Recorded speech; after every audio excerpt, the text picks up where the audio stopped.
3 days before Canadians pause to mark Remembrance Day, a special pair of veterans is being honored overseas. This is, of course, Indigenous Veterans Day. And for the first time, Belgium is honoring Indigenous soldiers from Canada who fought and died on Belgian soil.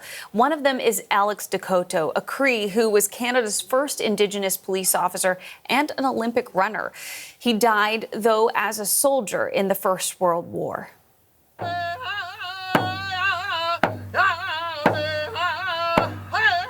There was thousands of brave soldiers that died. Handfuls stood out, and I'm just happy to have Alex Decoteau as one of the members that have been brought to light. Alex Decoteau's great-nephew traveled to Belgium from BC for this. His great-uncle, along with a Mi'kmaq veteran named Sam Glode, were both honored today. The ceremony included the burning of sage and laying of tobacco on both men's graves in Belgium. We want to delve into the importance of this day here at home and overseas with Tim O'Lone. He's a member of the Dene First Nation, and he served for a decade in the Canadian Armed Forces. He also worked as an advisor to Murray Sinclair, the late former national chair of the Truth and Reconciliation Commission, and he joins us today in Ottawa. Thank you so much for making the time for us. Jacqueline, it's an honor, and I'm humbled to be here. What does today mean to you as an Indigenous Canadian Armed Forces veteran?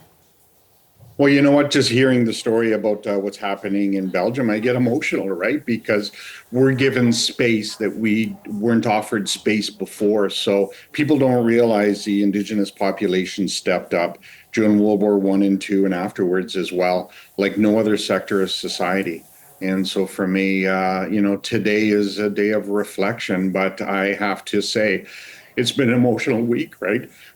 With the passing of the Honorable Murray Sinclair. He was a giant, and I'm mourning him, to be honest, as I reflect on, this journey Canada's on, one of reconciliation. I'm mourning his loss. I'm sending prayers to his family and those that are affected by him. But of course, a day like today, it's a day of reflection and think about the space that we're given today that we weren't given yesterday and in the past.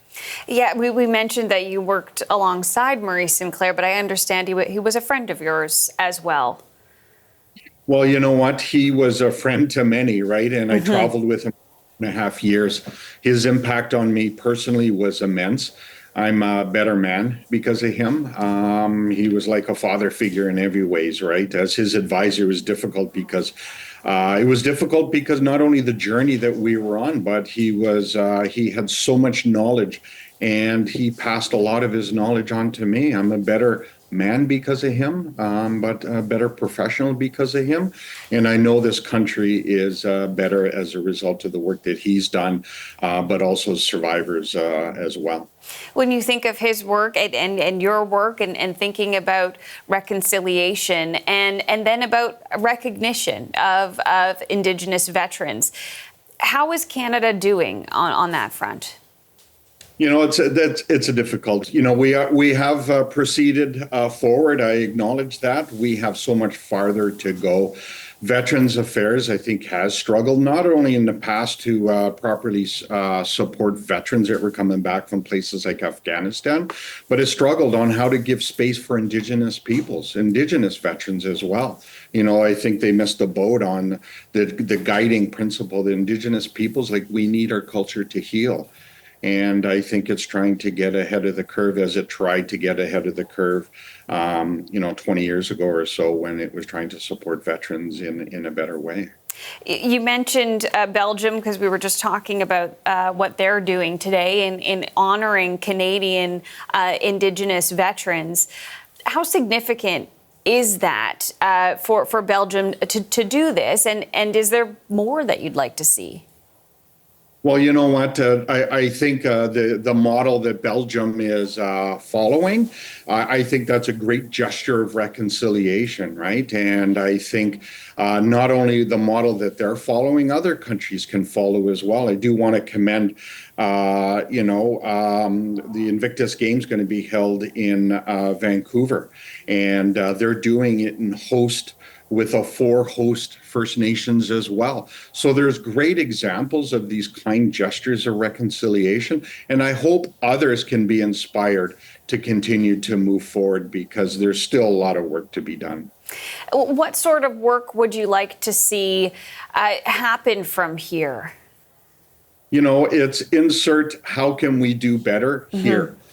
Have all the answers, but I think, for just talking about the Invictus Games, for example, if there's another colonizing country that can look to Canada for what it's done, maybe in the United States or maybe in New Zealand or something, when they host a future Invictus Games, I hope that they can follow the great example that's happening in Vancouver in February with the Invictus Games. So, I think there's, Canada, the Crown needs to do better. It's an uphill battle. It goes beyond our lifetime, but I hope that people, if they truly believe in reconciliation, can take on that journey themselves. It could be something easy as policy development. It does need to be more than simple land acknowledgements, but that's a great start, and I think people can be innovative in pushing forth to reconciliation, however they consider in their own workplaces or their own lives.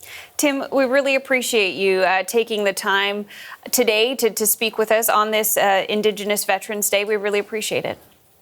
Thank you very much. I'm humbled to be here. Thanks. That's Tim Alone.